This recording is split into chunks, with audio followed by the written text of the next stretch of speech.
it's SheRea, what's up? I know it looks like I just put in my braids because I just published the video not too long ago. If you haven't seen the video on how I got these braids, how I prepped my hair for the braids, the application, the installation process, all that, definitely check it out right here in the cards. But it's actually been a month. Today marks a month and a few hours since I put these braids in. The plan was to take it out tomorrow, but I have a certain urge at 9:30, so we're just going to take the braids down. It was supposed to be a nice, cute, formal video, but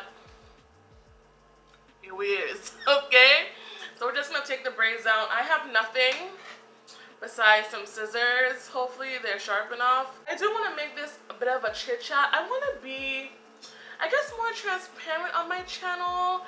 I want to be more open and honest, and I want y'all to get to know the real me. I feel like it's not like I've been putting on a show for YouTube.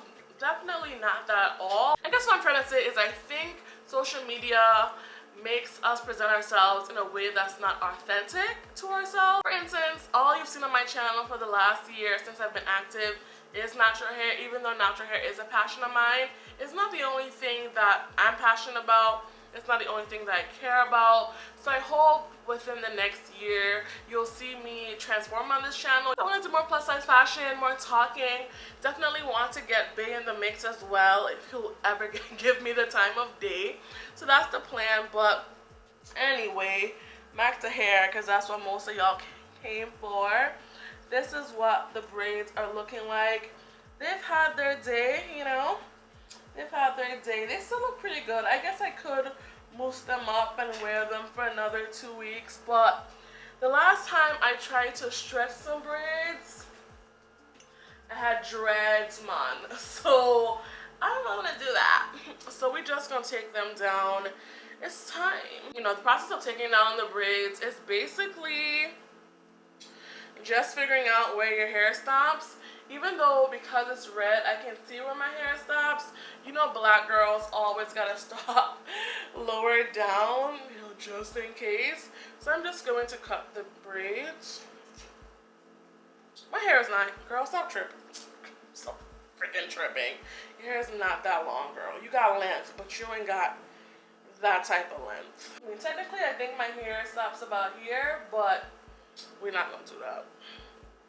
I'm still gonna go lower down just because I'm scared. And if you hear my AC, it's summer, darling. It's summer. And I'm not trying to die up in here. So cut.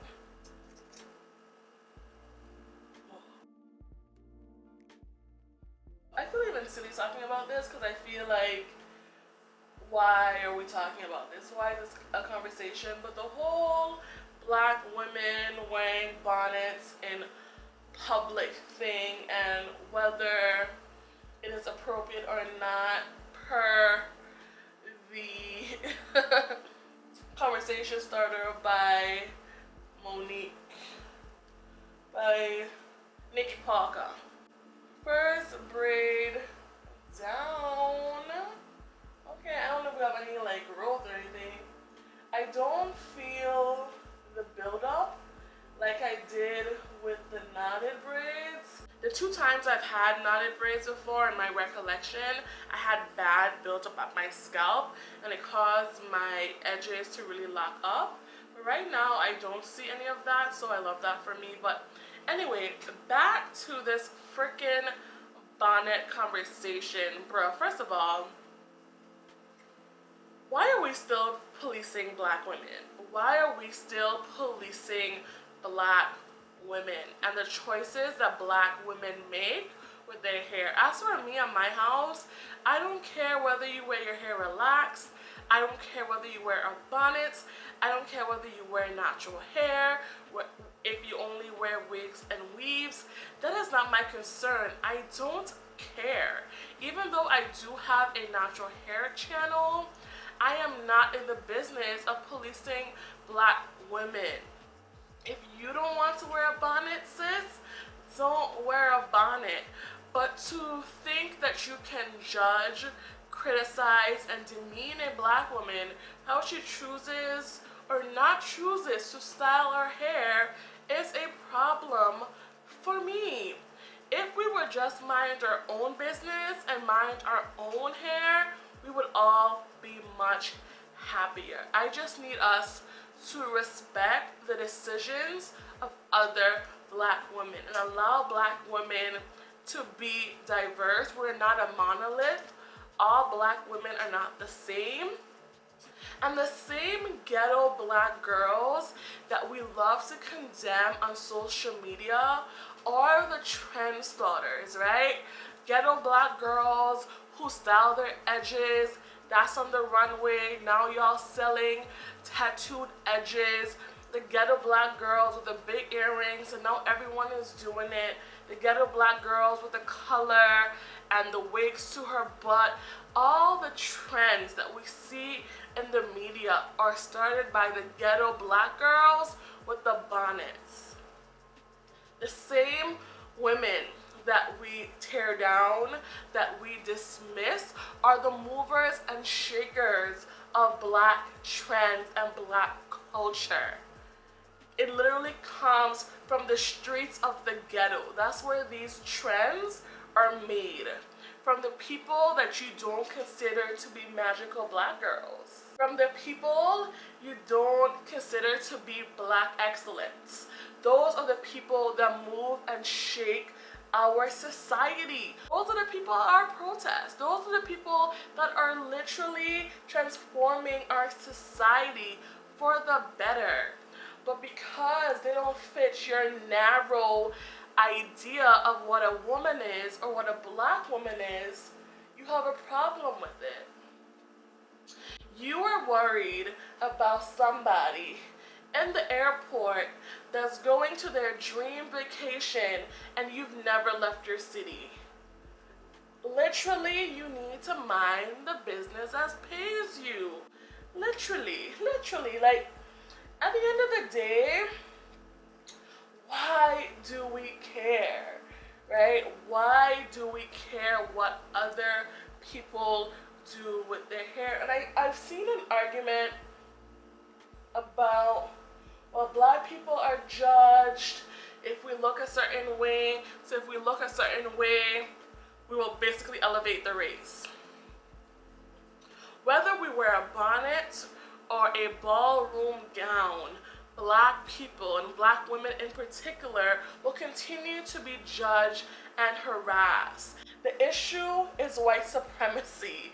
The issue is not the bonnet. Not wearing a bonnet will not change white supremacy. It will not abolish white supremacy. And that's my issue with these arguments online. People are so quick to regurgitate respectability politics that we forget that King was killed in a suit. Our savior, the savior of the Black race for white people, was assassinated in a suit. He wasn't wearing a do-rag, he wasn't sagging, he wasn't wearing grills in his teeth, he didn't have earrings and piercings, he didn't have baby mamas. This man was a church-going man. This man led a revolution. This man led a movement, and he was killed in a suit. So there's nothing we can do to our person that can stop white supremacy. The only way we can dismantle white supremacy is if white people decide and work towards unlearning white supremacist ideals. Or there's another way, but I'm not gonna say it in this video. If somebody is just running to the store or trying to be comfortable and they want to wear their bonnet, I just can't seem to care. People just be caring about stuff that has nothing to do with them, and that's my problem. Like, people really be concerned about what other people is doing, and I just can't. For me, this whole bonnet situation, this whole bonnet conversation is in the same vein as, you know, if Black men didn't sag their pants, if they wore their pants on their waist, if they didn't do this, if they didn't talk back, then they wouldn't be taken out by the police. If black women weren't so loud, weren't so ghetto, we wouldn't be harassed by the police. And here's the thing, no matter what we do and no matter what we say, the issue and the problem will always be white supremacy. It's not us. To me, this conversation is dated. To me, it's futile.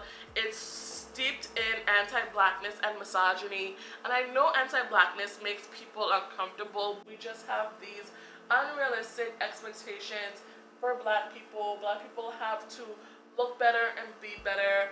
And again, that is because of white supremacy. It all goes back to white supremacy. It all goes back to racism. So as much as we pretend that we can save the race by not wearing a bonnet, by not being ghetto, by being this pillar of perfection, the truth is, no matter how much we try and what we do, if we don't change the narrative around white supremacy and change and dismantle white supremacist institutions, then all this conversation is futile, to be honest. At the end of the day, black women don't really have power within society. We're at the bottom of the totem pole, and if we didn't, people wouldn't be writing think pieces about our hair and what we choose to do or not do to it. And that's just that on that. Definitely leave your thoughts down below and let me know what you think, but I do want to challenge you to think critically about what we've been taught and what are things that we need to unlearn. Even though I have a Caribbean upbringing and I was taught to do this and look a certain way and all of this, just because it was taught to you as a child doesn't mean that it's right. Just because it was taught to you as a child doesn't mean it's something that you have to continue into adulthood. It is not something that you have to continue to perpetuate and spread. There are a lot of things that I thought about myself and other people growing up that I had to do the work to unlearn, and Google is free. So that's just that on that. That's just that on that.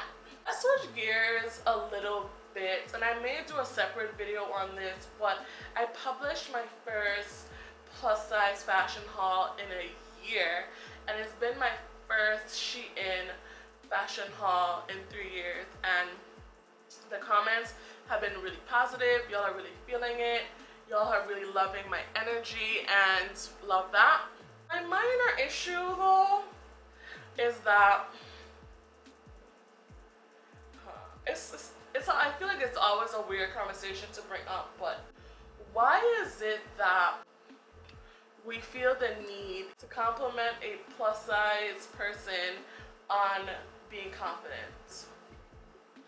No one does this to skinny women. No one does this to conventionally attractive women. No one tells Beyonce, I love your confidence. No one tells Rihanna or Megan Thee Stallion or whoever that they love their confidence, right? They tell them they love their body, they love how they sing, they love their personality. But when it comes to a fat girl, it's always a compliment about confidence, because I guess we don't assume that somebody that is fat should be confident. Maybe we think that being fat is some hurdle that I've overcome and I found some magical confidence. But I do want to challenge people, especially if they're not larger, to think about how you compliment a fat person, a plus size person. If your only compliment is to compliment someone's confidence, in some ways it's kind of a backhanded compliment.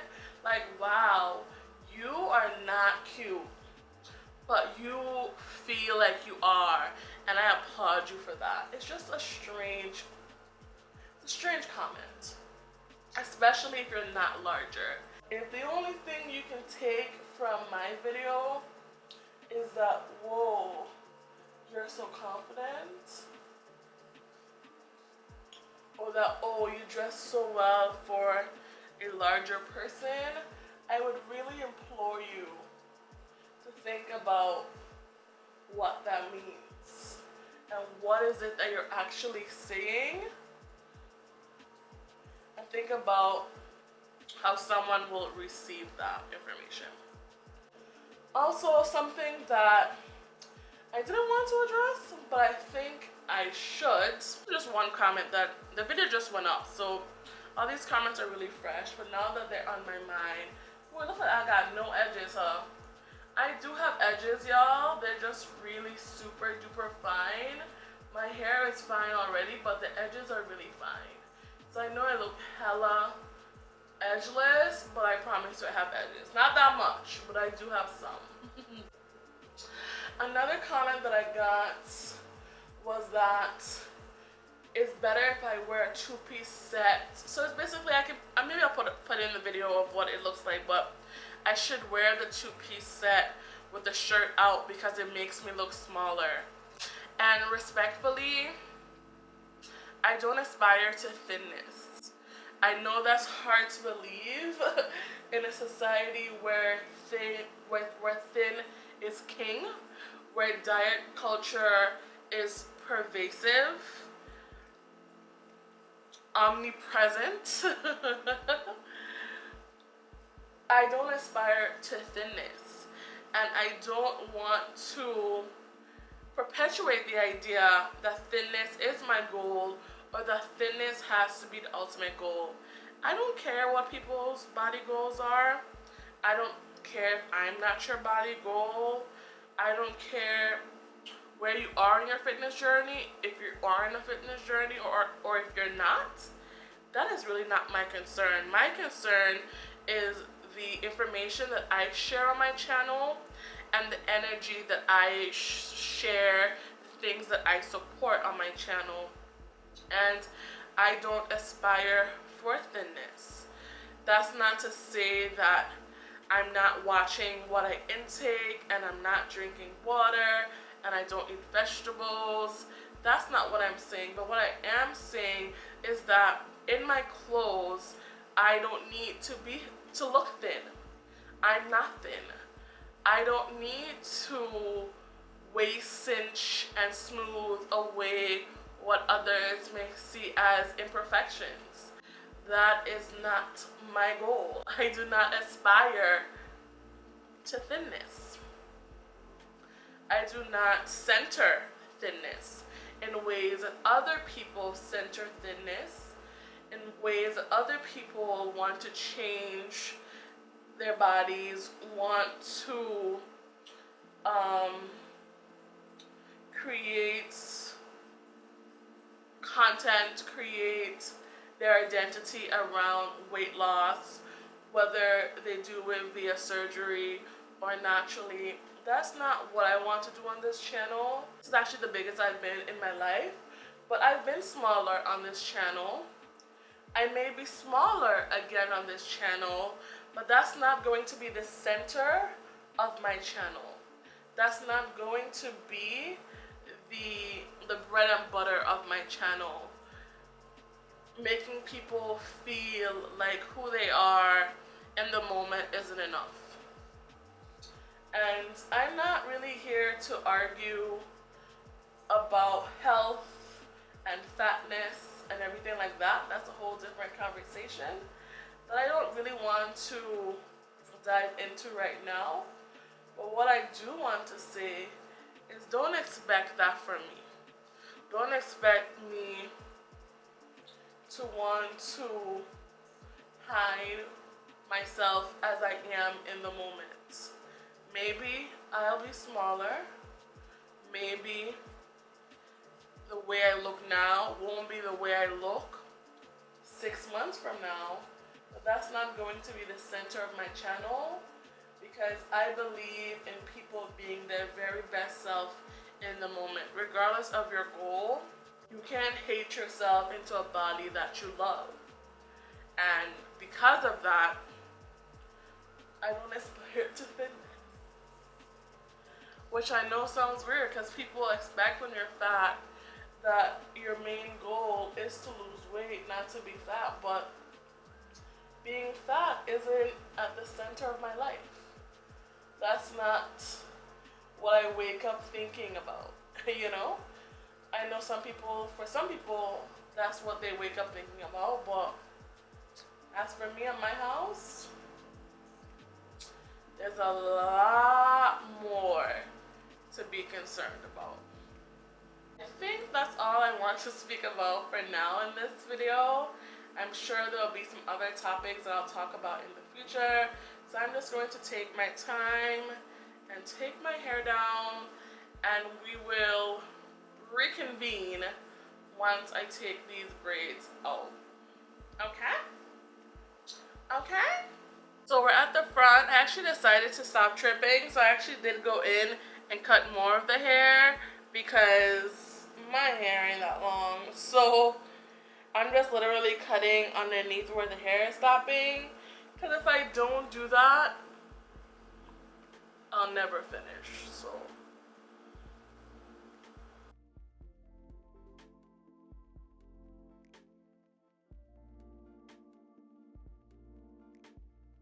y'all, it is 1:30 in the morning. It took me, give or take, 4 hours to take the braids down. I guess it took as long to take them down as it did to install them, but I'll be taking my time, and shout out to Living Single for getting me through. This is my first time watching it, which is shameful. This is what my hair is looking like. My scalp actually looks really good. I mean, it's only been a month, and my hair actually feels really super duper soft. I did moisturize my hair 6 times. Yes, I counted. While my hair was in the braids, I didn't moisturize it for the first week, but pretty much twice a week after the first week. And my hair is so soft. Like, literally, I can go into a twist out. My hair is so soft, but it is dirty. Maybe next time I get braids, I'll show you how I moisturize my hair in braids, because my hair is super duper soft.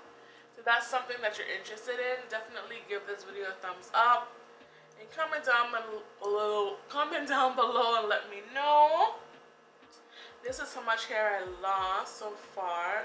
There's some bit of that red in there, but most of this is actually my hair, and that's how much I lost, which is pretty good.